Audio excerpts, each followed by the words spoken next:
हातात कोंबड्या घेऊन काँग्रेस कार्यकर्त्यांचे निदर्शने. दाबा लोकशाहीचं बटन, दाबून खा चिकन मटन. काँग्रेस कार्यकर्त्यांकडून जोरदार घोषणाबाजी. पोलिसांनी काँग्रेस कार्यकर्त्यांना घेतले ताब्यात.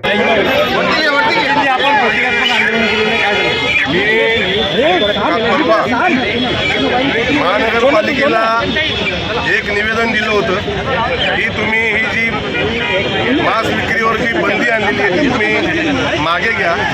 पण मला वाटतं प्रशासनाचा कुठेतरी आडमुठेपणा आहे आणि मला असं वाटतं की भाजप सरकारच्या दबावाखाली ही बंदी त्यांनी आणली आहे. आजूबाजूच्या कुठल्याही महापालिकेत अशी बंदी नाही. 15 ऑगस्ट हा स्वातंत्र्य दिन आहे आणि पूर्ण स्वातंत्र्य खाण्यापिण्याचे कपडे घालण्याचं हे नागरिकांना आहे. एक कोंबडी याच्यासाठी आणली. तुम्हाला माहीत असेल गावाला फार पूर्वीपासून जर सकाळी पहाटे जाग यायची असेल तर कोंबडा हरवल्याशिवाय लोक जागत नाही. ही जाग प्रशासनाला येण्यासाठी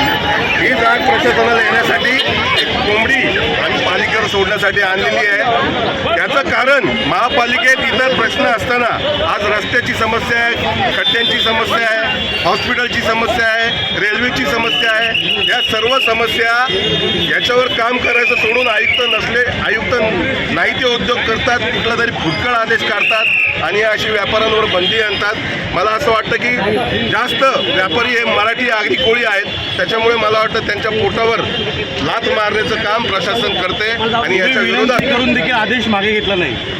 आम्ही विनंती केली, अनेक संघटनांनी विनंती केली, मांस मच्छी विक्रेत्यांनी विनंती केली, पण त्यांच्या आदेशाला केराची टोपली प्रशासनाने दाखवली आणि याच्याच निषेधार्थ आम्ही आज ही कोंबडी महापालिकेवर सोडण्यासाठी आणली, जेणेकरून प्रशासनाला जाग येईल आणि जो 5 वर्ष प्रशासकीय राजवट मटन पार्टी आम्ही 1 वाजता करणार आहेत. आमचे महाविकास आघाडीचे नेते जितेंद्र आव्हाड साहेब 1 वाजता येणार आहेत.